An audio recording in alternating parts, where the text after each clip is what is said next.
Saludos, pasajeros, pasajeras a bordo. Hoy surcamos los ríos navegables de Alemania tras la resaca electoral que nos dejaron las pasadas elecciones. No nos libramos de la bruma en estos tiempos de navegación, pero sí tenemos indicios claros. Hay un retroceso de las opciones políticas antaño socialdemócratas, ascenso de la ultraderecha en el Bundestag de manera muy clara, no solo en lo que a escaños se refiere, también en lo discursivo. La derecha tradicional está habituada a gobernar desde la Segunda Guerra Mundial, con una alternancia con los que antes se definían con más fuerza como socialdemócratas, pero la misma derecha asume el discurso de la AfD, Alternativa por Alemania, al igual que el rojipardismo, y todo esto en un escenario con la izquierda en ascenso, pero como débil resorte, en un panorama que lo completan los verdes, que cultivan el ecoliberalismo y tienen ya una estrategia de gobernar con prácticamente cualquier formación que se halle en lo que antes se referenciaba mucho, que era el centro político. Mientras que por su parte los liberales puros se quedan fuera del Parlamento, los que se autodenominan como liberales puros. Tras esta marajada, con unas aguas fluviales ahora más calmadas y con un análisis reposado que queremos desarrollar, hablaremos de todas las claves, a nuestro juicio, de las elecciones alemanas. Les saluda José Luis Torremocha, que ha pasado de la sala de máquinas a nuestro camarote. Aquí él le acompaña el primer pasajero a bordo, el dueño del timón, Yamani Tommy. Saludos. Saludos, José Luis. Como siempre, no soy el primero, más bien el segundo a bordo. Hoy navegamos por los ríos de Alemania, los ríos navegables de Alemania. Hoy surcamos los mares del norte y vamos a analizar los resultados de las elecciones alemanas, pero también quizás no solo analizar el resultado electoral, sino intentar profundizar algo más en el porqué de estos resultados del domingo pasado. Así es, un detalle importante ha sido la participación. Superó el 83%, la cifra más alta desde la reunificación del país, y ello refleja que queda claro lo que había en juego. Y sobre todo la juventud lo tenía bastante claro, porque en tierra, de manera clara, el centro político, el 45% de los jóvenes votantes han elegido a partidos que algunos politólogos dicen que están en los extremos, ¿no? Cuando se toma una escala de la extrema derecha y la extrema izquierda. El 25% votó a Die Linke y el 20% eligió a los neonazis. Un punto importante también, Yamani, antes de meternos en barrena, es que, bueno, no vamos a pecar de puros. Las elecciones no serían tal si no se deportivizan, si no se convierten en un espectáculo. No vamos a ser ajenos a ello, pese que a lo mejor no nos sintamos especialmente cómodos. Pero como en todo evento de esta naturaleza hay ganadores, hay perdedores y luego hay interpretaciones. Eso es. Se pierde ganando, se gana perdiendo. Ninguna derrota ni victoria es total. Esta última frase generalmente se aplica cuando no se gana. Cuando el que no ha ganado, claro, ¿verdad? Sí, sí. Es como un bálsamo, sí, ante los resultados. Entonces nos metemos ya en harina. ¿Por quién quieres comenzar, Yamani? ¿Ganadores, perdedores? En primer lugar, yo creo que es necesario recordar los resultados para saber exactamente dónde estamos. Estamos hablando de unas elecciones donde, como ya has señalado, los liberales desaparecen completamente del Bundestag. La derecha con la ultraderecha han ganado claramente, el 28% para la CDU y CSU, la coalición. La AfD Alternativa para Alemania está claro que ha pegado un subidón, eso es así, lo cual si sumamos ambos resultados, pues están básicamente en la mayoría, no sé en el básicamente, están en la mayoría absoluta, a pesar de de lo que en Alemania se podría llamar el cordón sanitario, ¿no? Volviendo a la Unión Demócrata Cristiana, damos por hecho que Friedrich Merz va a ser el próximo canciller. La coalición se impuso con el 28,5% de los votos, pero si bien obtuvo la mayor cantidad de votos de todos los partidos, también es el segundo resultado peor en la historia de la formación. Segundo peor resultado. Y el anterior fue en 2021.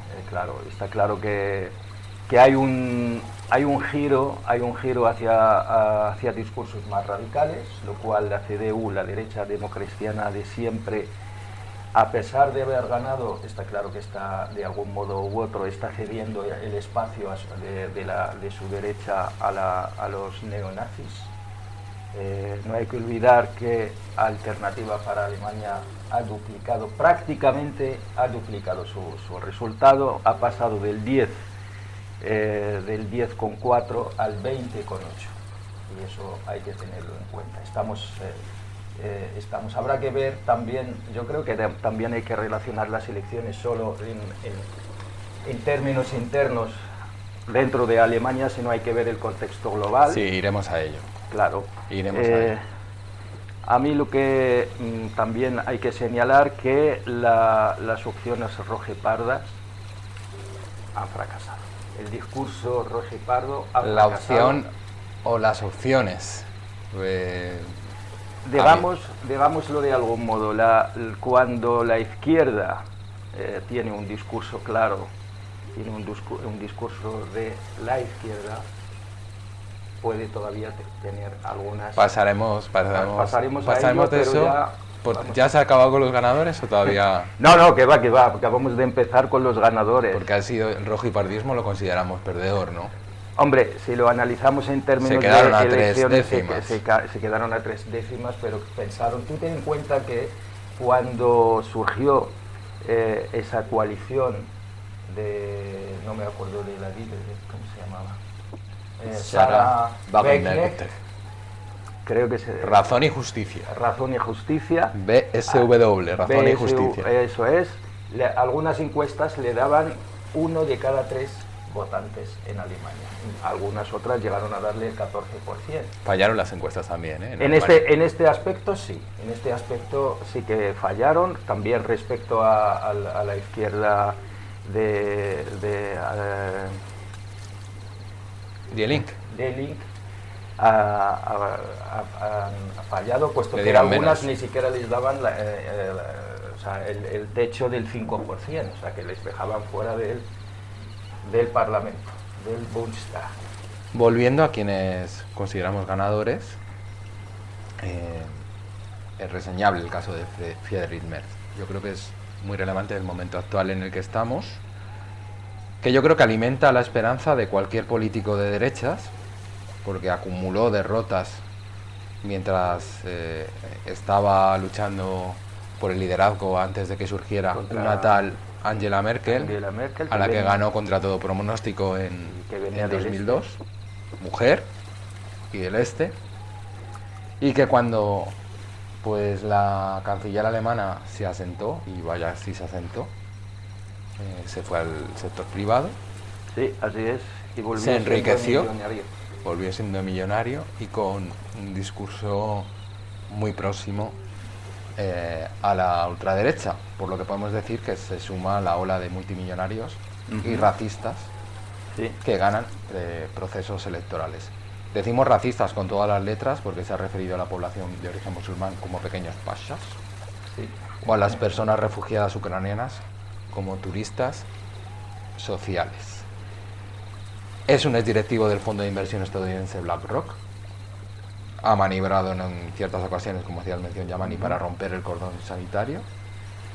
Y junto a los neonazis alemanes sacó adelante una moción parlamentaria en favor de una política migratoria y aboga por políticas mucho más restrictivas con la migración. O sea, que cuidado con decir eso de que se sorteó a la ultraderecha, no va a haber gobierno con ellos, se va a ir a un parlamento en el que se van a votar. Tú ten en cuenta si finalmente esto que llaman ahora la coalición Kenia, el gobierno Kenia,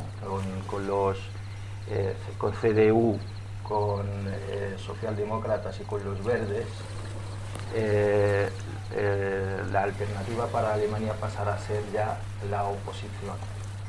Sí, pasará a ser la oposición más fuerte del Parlamento alemán. O sea, estamos hablando ya de una posible, vamos a ver cómo evolucionan las cosas, pero estamos hablando de el motor de Europa, Alemania, el corazón económico y, por qué no decirlo, ahora mismo ya es el motor económico y político de la Unión Europea y de toda Europa, donde un partido neonazi, que viene de las tradiciones nazi,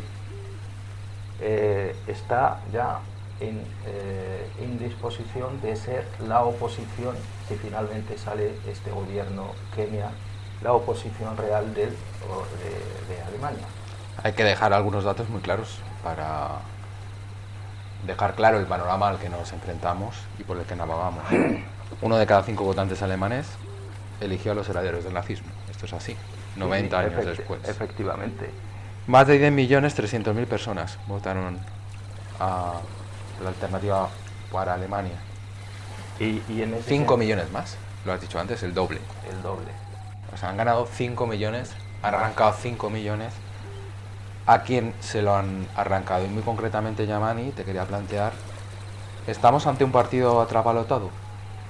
Pues yo sinceramente tengo mis dudas si es un partido realmente, como tú dices, un partido atrápalo todo. En primer lugar, para hablar de un partido cachol, debe haber debe ser un partido o sea, no necesariamente tiene que ser un partido con un énfasis ideológico muy claro. Y está claro que, por lo menos yo lo veo así, el caso de la alternativa para Alemania, creo que ideológicamente es un partido muy claro, su ideología está clarísima. Pero sin embargo, Yamani, no pasemos por alto, recibió más de 1 millón de votos de antiguos electores de la CDU-CSU, ¿vale? Ya, pero eso... Más de 800.000 votos de los sí. liberales que han desaparecido después de tener ministerios importantes, ministerios que aquí diríamos de Estado, claro, desde esta parte de Europa. 700.000 votos de los presumiblemente socialdemócratas y 100.000 procedentes de Die Linke y los verdes. Ya, pero yo creo que es demasiado pronto, quizás ahora mismo, dada la situación y dado el contexto global, se podría en este momento considerar así, pero yo dudo mucho que esta tendencia, probablemente habrá que ver la capacidad de fidelización del voto de alternativa para Alemania, pero yo pienso que es demasiado pronto, porque ideológicamente está claro que está en la extrema derecha, lo cual es posible que en estos momentos haya podido generar un discurso que pueda captar ciertos votantes que lógicamente no lo deberían votar, pero creo que es demasiado pronto para tacharlo de cachol, de un partido cachol. Respecto a habrá que ver también por qué quizás es un voto más bien de castigo que de realmente afinidad con el partido Alternativa para Alemania. Las encuestas le daban 4 puntos más. Ya, bueno, eso no... Las encuestas ya sabemos cómo funcionan. Es cierto que han acertado en cuanto al resultado global, pero bueno, eso yo sigo pensando que además Alternativa para Alemania no hay se dirige por un público muy concreto. O sea, es verdad que se presentan como un partido alternativa al sistema político alemán tradicional, donde la derecha y los socialdemócratas, y se podía incluso decir que había un consenso socialdemócrata, pero es verdad, yo sigo pensando que es demasiado pronto para hablar de cachol. Y bueno, dentro de este trasvase de votos, decir que Sarah Wagenknecht solo, digamos, ha habido una transferencia de 60.000 votos. O sea que solo pierde 60.000 votos Alternativa por Alemania frente a Sarah Wagenknecht. O sea que no la ha arrastrado, no la ha comido demasiado el terreno O sea que te refieres el rojipardismo. El rojipardismo no le ha comido a los neonazis. A los neonazis. Pues es lógicamente cuando tú traes un discurso, especialmente en tema migratorio, que es básicamente el discurso que tiene la ultraderecha, lo lógico es que la gente va a votar a la ultraderecha, que es la opción más pura, digamos, la que tiene más legitimidad en este sentido. Hablo de legitimidad y quiero subrayar que no me refiero a que eso es legítimo lo que hace, sino si yo soy votante y a mí me dice entre Sarah Wagenknecht y Alice Weidel, yo voy a elegir claramente, si soy votante alemán, voy a elegir y estoy en contra de todo el proceso migratorio. Luego volveremos sobre ello para ver la gestión que ha hecho, por ejemplo, Angela Merkel de este tema. Claramente voy a elegir a la opción más pura en ese sentido, que es alternativa para Alemania. Seguimos como los ganadores, Yamani, Adi Link, lo ubicamos entre los ganadores. Pues primero sí, efectivamente, si atendemos a los resultados de las últimas elecciones, 8,8%. De las últimas elecciones, pues efectivamente ganadores sí que lo son. Entre otras cosas, como has dicho anteriormente, que a mediados de enero las encuestas les dejaban fuera del Parlamento. Efectivamente, si atendemos a eso, yo a lo que quiero ir es que si atendemos a las encuestas, pues claramente pues, han ganado, es verdad, pues han mejorado mucho sus resultados en comparación con las penúltimas elecciones, pero también tenemos que ser honestos y claros y decir, hombre, pues teniendo el Parlamento teñido de derecha y ultraderecha, decir que con un 8% de votos y de resultados, el resultado, pues yo diría ganar no han ganado mucho. Es verdad que ha mejorado el resultado y incluso han entrado con 60 y pico diputados, creo que son 64, efectivamente son 64 diputados, cuando todas las encuestas les dejaban fuera del Bundestag, pero decir que la izquierda ha ganado, no veo yo mucha lógica en eso. Yo creo que lo más adecuado es decir que se ha recuperado. Que hay una ha salvado los muebles y lo ha hecho muy bien. Y lo bastante bien, sobre todo en Berlín, primera fuerza en Berlín. Claro. Una cosa que te quiero señalar, habrá que analizar esto bien. Es verdad que de Link ha ganado entre los jóvenes, de hecho ha conseguido el 24%, y especialmente en Berlín, en la capital. Pero habrá que ver esos 20% de la extrema derecha, de Alternativa para Alemania, a lo mejor están mucho más repartidos. Habrá que ver de dónde vienen todos estos. Ganar en Berlín está bien. Es donde hay que ganar, por otra parte. Sí, pero también hay que ganar en todas partes. Pero para iniciar ese proceso de recuperación, cuando además daban desaparecido a Die Linke, le iba a comer el espacio el rojipardismo y los neonazis, creo que hay razones para cierta esperanza. Sí, sí. Entre las izquierdas, pero sin venirse arriba. Muy arriba. Yo creo que es bastante rescatable la campaña, lo debo decir. O sea, una campaña muy centrada en la vivienda, un tema que es central para la vida en todos los países de Occidente. Y una cabeza de lista, Heidi Reisneck, con la que yo creo que han encontrado la tecla. Y siguiendo con la campaña, pues han planteado muy valientemente el límite al precio del alquiler, han hablado de las cosas del comer, claramente, la lucha del aumento del coste de la vida, han utilizado muy bien las redes sociales, tampoco nosotros somos excesivamente entusiastas con las redes sociales en Instagram, aunque hacemos este podcast y demás. Sí. Pero hay que reconocer que han hecho una gran campaña para conectar. Y sobre todo hay que reconocer que, dada la pérdida del prestigio de los medios de comunicación clásicos, generalistas, pues a utilizar las redes sociales resulta bastante interesante y importante. Hay que saber utilizarlos. También yo quería señalar un hecho. A mí me parece, tú sabes que yo soy un obsesionado de los marcos y por lo tanto de los relatos. Una cosa tiene que estar ligada a la otra. Fíjate que mientras es cierto que yo sigo pensando que la izquierda ha salvado los muebles, pero que tampoco es para tirarse tirar cohetes, o sea, tampoco. Pero está bien como comienzo. Y sobre todo con lo que has dicho, que todo el mundo les dejaba fuera, y teniendo en cuenta la escisión rojeparda que con Sarah Wegener. No obstante, si nos fijamos, absolutamente todos los partidos alemanes estaban hablando del cordón sanitario. Salió la líder de Beiling y ha dicho: el cordón sanitario somos nosotros.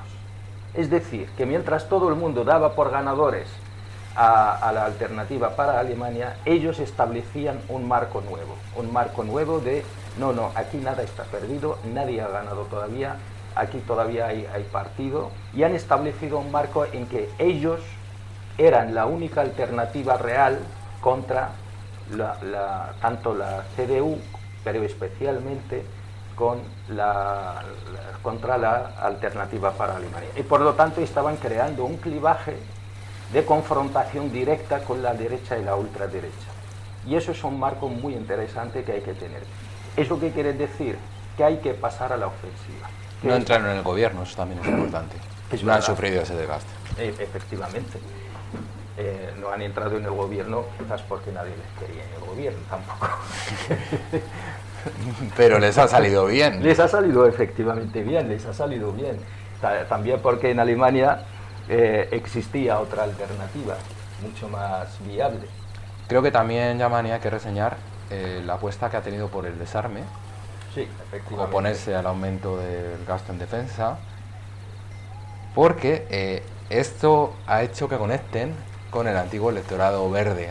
Luego hablaremos de los perdedores, los que seremos perdedores, y evidentemente los verdes para nosotros es un partido que ha perdido, que está desarrollando el ecoliberalismo. Luego Yamani, como politólogo, nos lo puede traducir, pero sobre todo que esa obsesión por el pacifismo en el buen sentido que tenían los alemanes occidentales en plena Guerra Fría, parece que los verdes lo han abandonado. Y Die Linke sí ha sabido conectar con ese sector de la población y ha arrastrado voto hacia allá. Efectivamente, en una situación donde hay una guerra que está ahí en la frontera de Europa, está en Europa de hecho, en una situación donde Europa ha perdido todo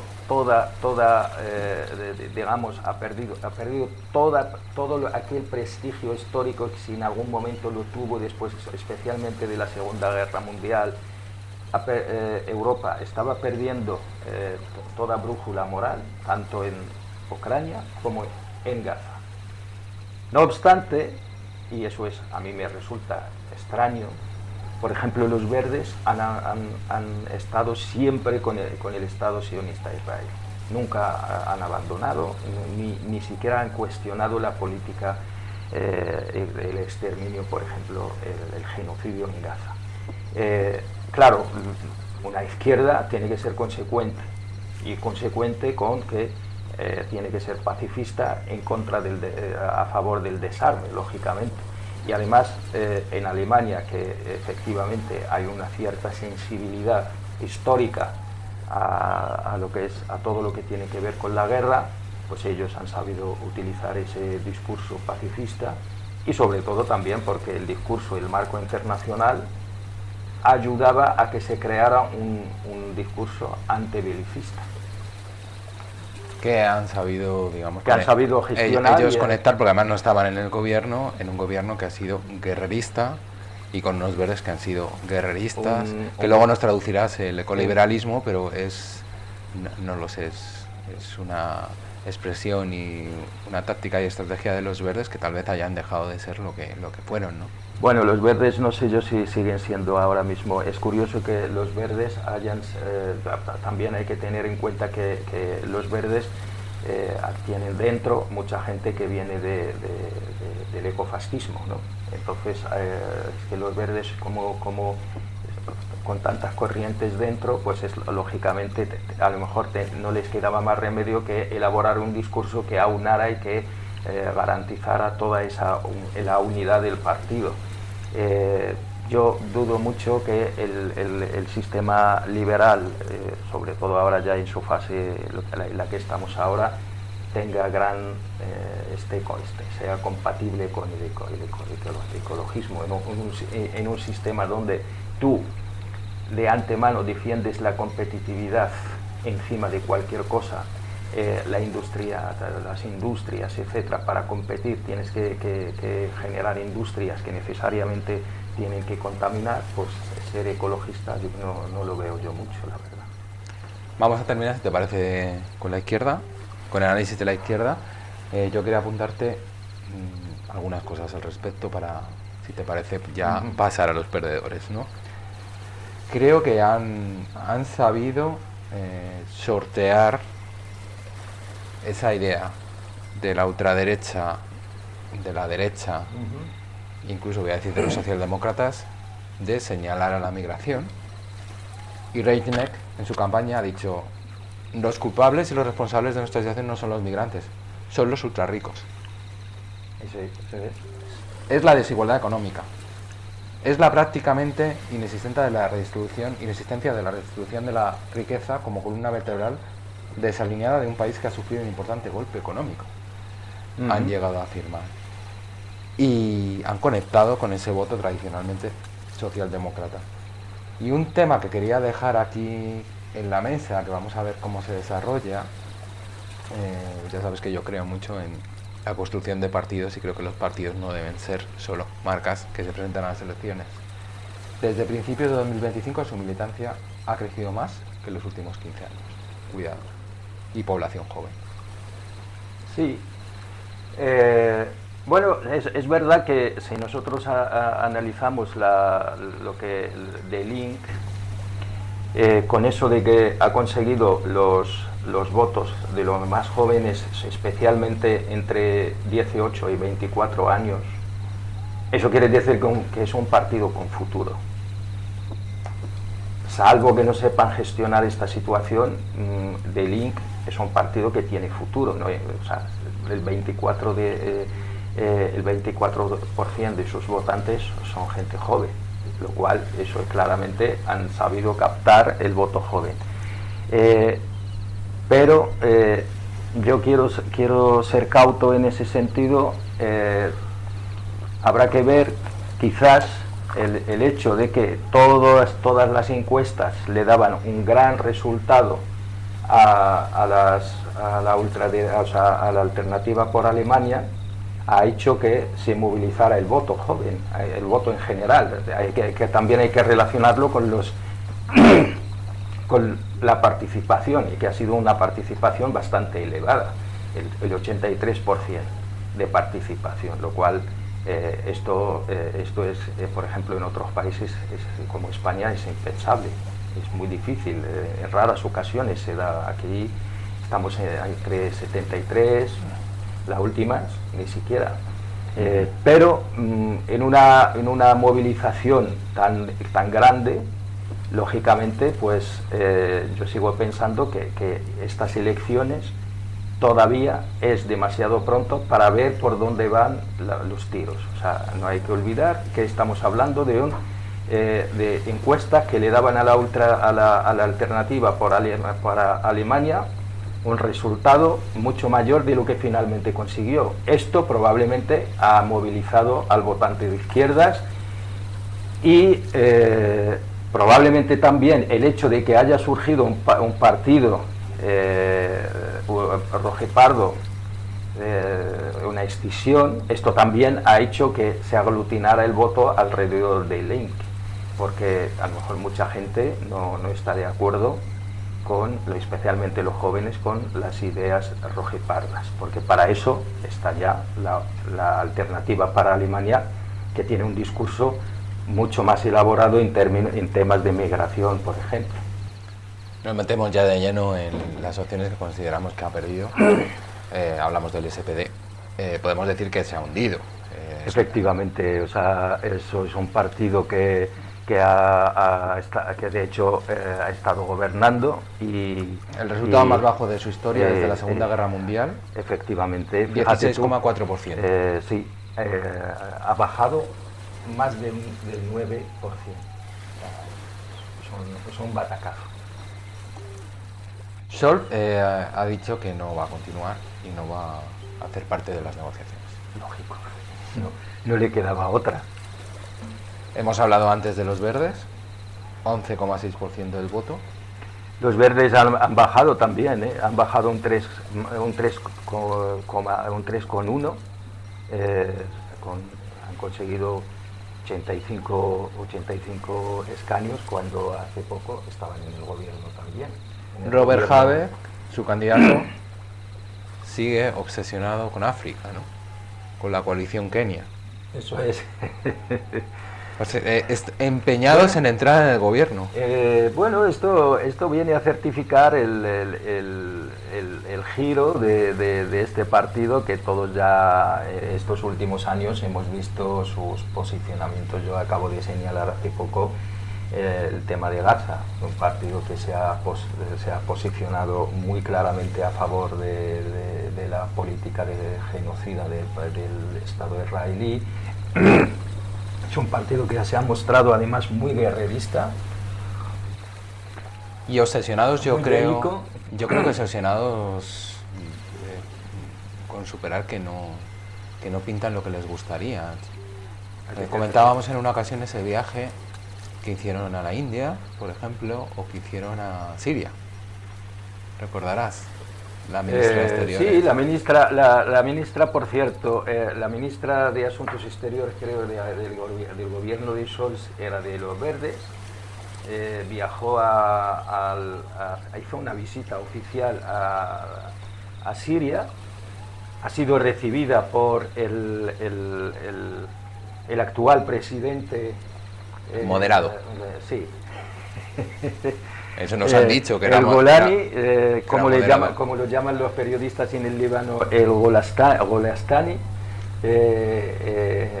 Golensky le llaman, Golensky, en referencia a Zelensky.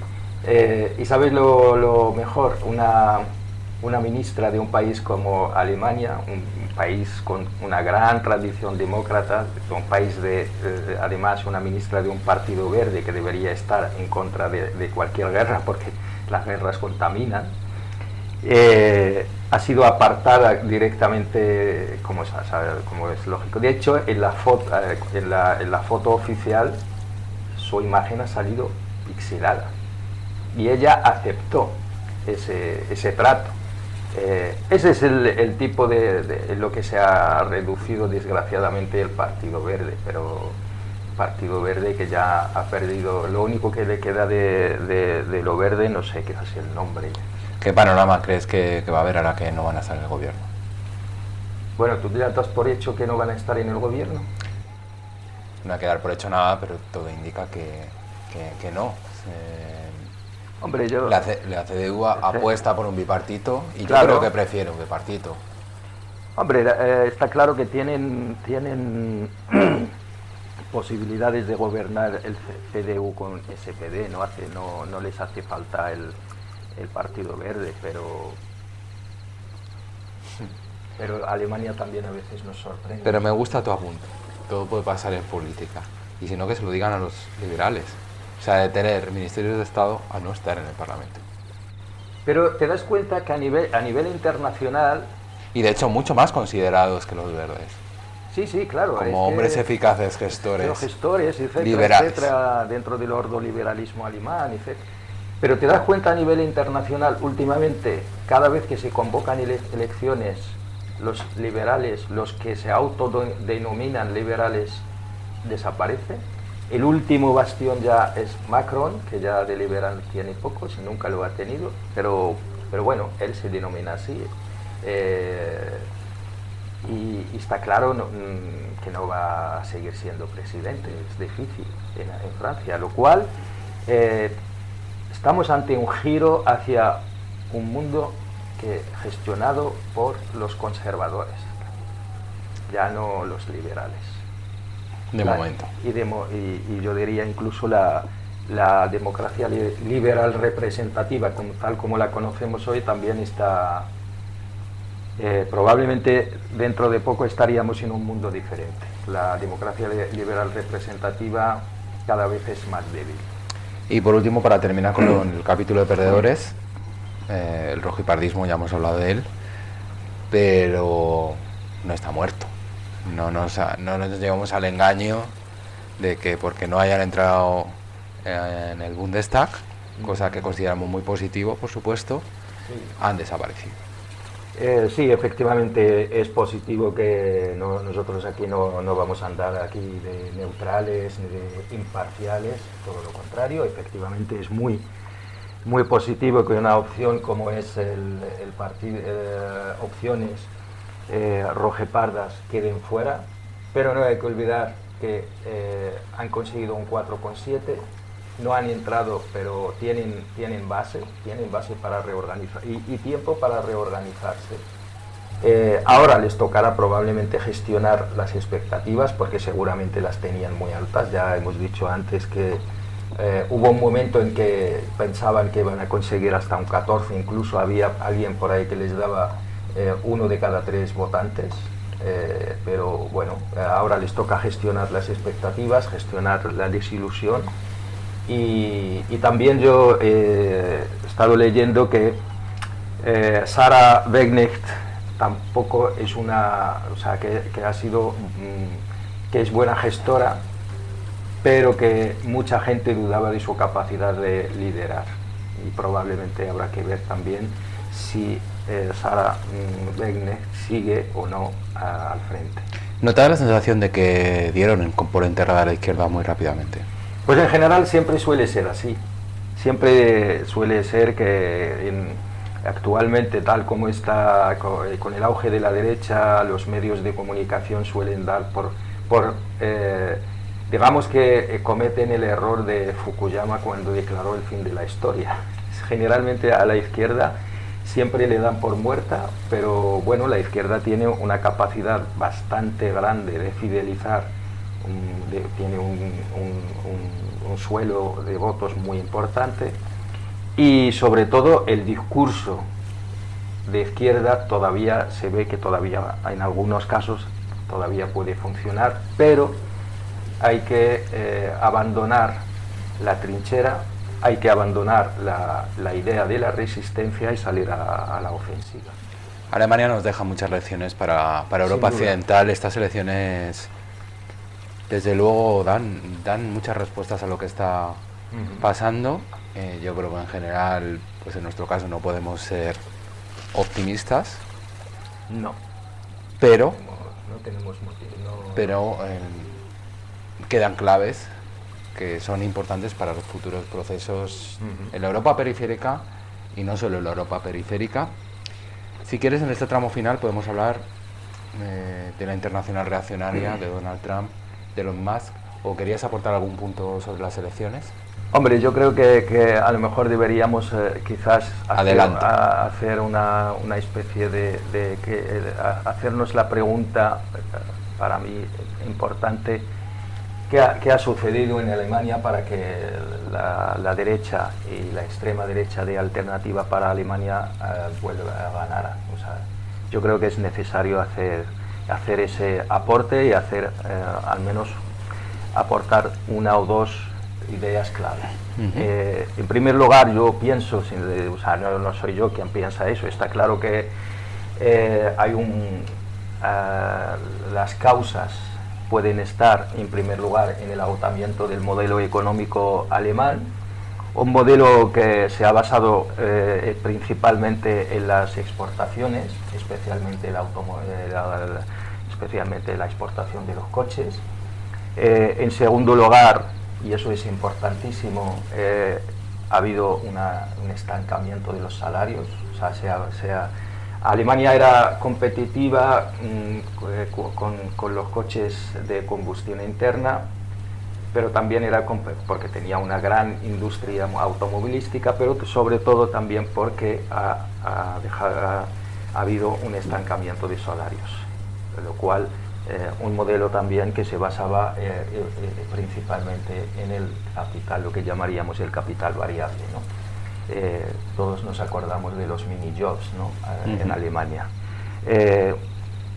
Un apunte interesante, muy importante, es que esta industria tenía un consumo energético muy elevado, un uso masivo de la energía, especialmente energía barata, importada desde Rusia, y aquí es donde entra la nefasta gestión de la crisis y la guerra en Ucrania. Yo no entiendo, jamás llegaré a entender que alguien que tenga gas barato lo deja de lado y va y compra gas licuado a Estados Unidos mucho más caro, cuando tu industria es una de las industrias que más energía consume. Por supuesto hay que tener en cuenta también el auge económico y industrial de China. Alemania se ha quedado muy atrás en dos aspectos, en el coche eléctrico y en la digitalización de su industria. Y luego, y con esto creo que terminamos, con bueno, también hay que tener en cuenta el problema de Alemania es el ordoliberalismo. Desarrolla un poco el ordoliberalismo. Efectivamente, el ordoliberalismo alemán es básicamente el neoliberalismo, pero adaptado a Alemania. Alemania tiene un problema gordísimo, que es que sus economistas, su sistema económico y político, la sociedad misma tiene un pánico a la inflación, pero pánico atroz a la inflación. Y muchas veces, por cierto, nos han hecho pagar a la gente del sur, a la Europa del sur, y a la Europa periférica, a los famosos PIGS, efectivamente, Portugal, Italia, Grecia y España. Y otro elemento importantísimo es que Alemania también tiene pánico a la deuda pública. Alemania tiene, en la ley fundamental de Bonn, tiene un límite, un techo a la deuda que es del 60%. Entonces, esto influyó muchísimo en las inversiones públicas. Las famosas autopistas alemanas ya no son tan buenas como antes. En las inversiones sociales, de servicios públicos, etcétera, y esto ha hecho que la población, claro, pues tendrá que apostar por otras alternativas políticas que le pueden resolver esto, máximo cuando el señor Olaf Scholz ha sido de los más belicistas contra Rusia, y no solo eso, sino que bajo su mandato Alemania aumentó el gasto, superó, digamos, un tabú, que era una cosa que era tabú en Alemania, que es el gasto en el armamento, en defensa. Y además es el primer presidente tras Angela Merkel. Claro. Y ya para terminar, uno de los elementos fundamentales para entender, y yo voy a insistir en ello siempre, la izquierda no sabe, y espero que en algún momento lo resolvamos, no hemos sabido gestionar el tema migratorio. No tenemos discurso, no tenemos absolutamente, no ofrecemos nada. Mientras que la derecha sí tiene un discurso, nos guste o no, pero sí tiene discurso. A nosotros no nos gusta, pero es la... Yo creo que Die Linke sí lo ha empezado a trabajar. Efectivamente. Y ha tenido sus resultados. Sí, porque no metemos en la izquierda a los antiguos socialdemócratas, ¿no? No, eso están fuera completa. Para mí el SPD, los socialdemócratas tal como los conocemos, no estamos hablando de la idea de la socialdemocracia, sino las socialdemócratas como están ahora, pues todos los partidos socialdemócratas de la tercera vía. Tienen el discurso de la derecha. Al final acaban comprando el discurso de la derecha. Ahí está el Pacto Europeo de la Migración, y las migraciones que han firmado además aquí lo han firmado en el Ambra, en Granada, hace poco, y sus resultados son nefastos, y de eso yo puedo hablar mucho. Pero volviendo al tema del discurso, que te he interrumpido. Adelante. Sí, quiero señalar que la gestión de la crisis de refugiados de 2015-2016 Alemania, si bien es cierto que lo ha hecho humanitariamente, lo ha hecho muy bien, ha recibido incluso alrededor de 1 millón, y es cosa curiosa que estando Merkel en el gobierno lo ha hecho así, pero tú cuando haces, hay una gran incompatibilidad entre el ordoliberalismo, el neoliberalismo en general y cualquier política humanitaria. ¿Por qué? Porque cuando tú recibes 1 millón de personas refugiadas que se están huyendo de una guerra, estas personas necesitan una inversión enorme. Cuando tú no haces esa inversión, pues las instituciones, digamos, de base, como son los ayuntamientos y todo eso, que son las que se encargan de gestionar el día a día de la población, en Alemania se han visto superadas. Otra cosa añadida es que Alemania durante la guerra de Ucrania también ha recibido 1.200.000 refugiados, lo cual el sistema alemán se ha colapsado debido a la falta de inversiones en ese sentido. Y todo eso lo ha sabido captar la ultraderecha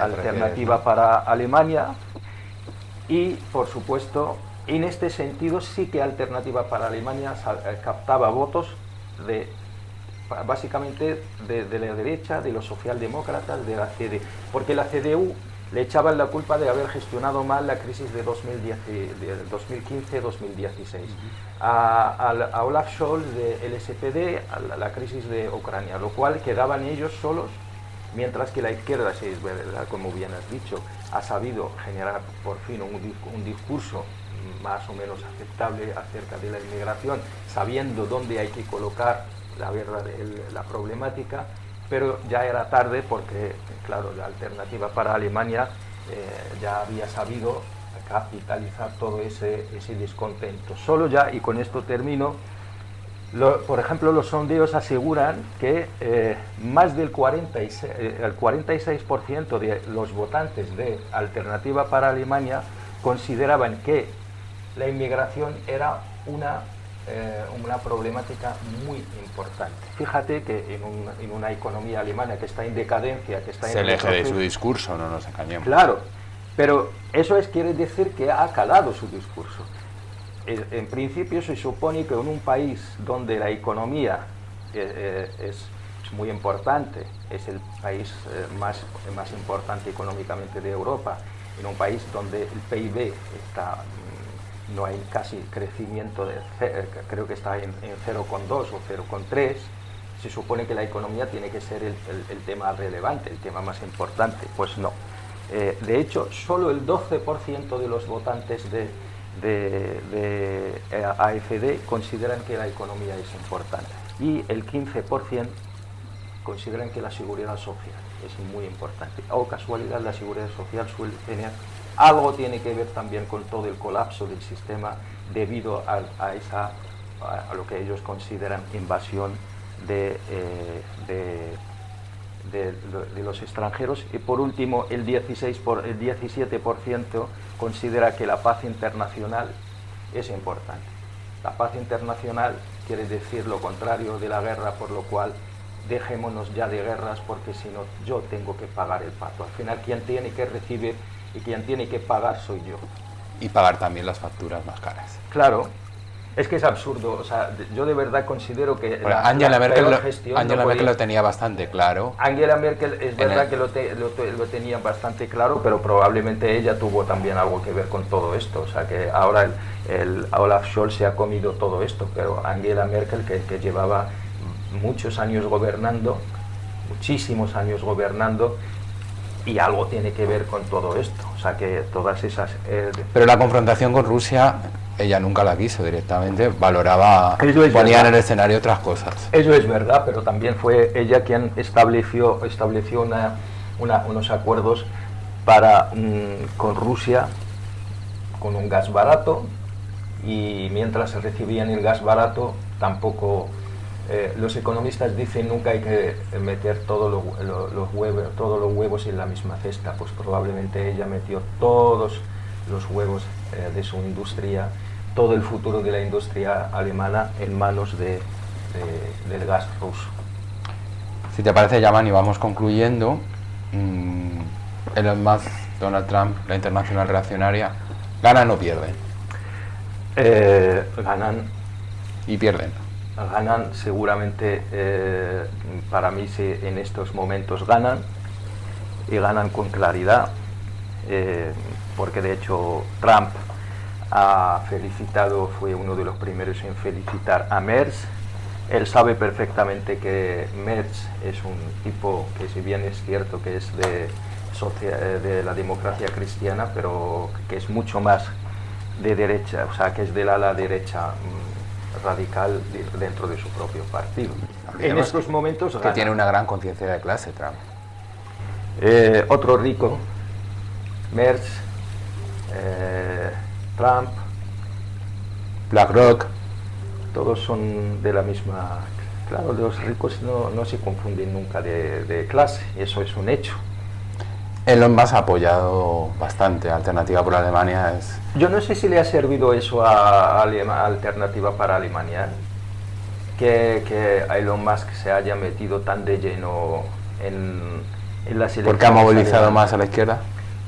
Probablemente ha movilizado algo, ha movilizado a la izquierda, porque yo considero que la izquierda, con sus pozos culturales, históricos, sigue siendo bastante internacionalista, lo cual es verdad que ahora parece ser que la derecha, es eso que acabas de decir, ¿no? La internacional fascista, parece que nos saca ventaja, pero nosotros, la gente de izquierda, el votante de izquierda, el militante de izquierda, somos esencialmente internacionalistas.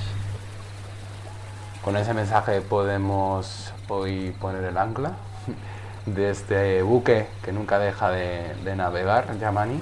¿Algo que quieras aportar como Bueno, cierre? yo sí que quisiera añadir, ya para cerrar, simplemente que probablemente hay que tener en cuenta también la cultura política alemana. Creo que de eso tú y yo hemos hablado hace un tiempo de eso. Probablemente habría que analizar los resultados, lo que ha pasado este pasado domingo, en términos de cultura política alemana. No hay que olvidar que la cultura política alemana viene de un hecho bastante concreto, que son los Junkers.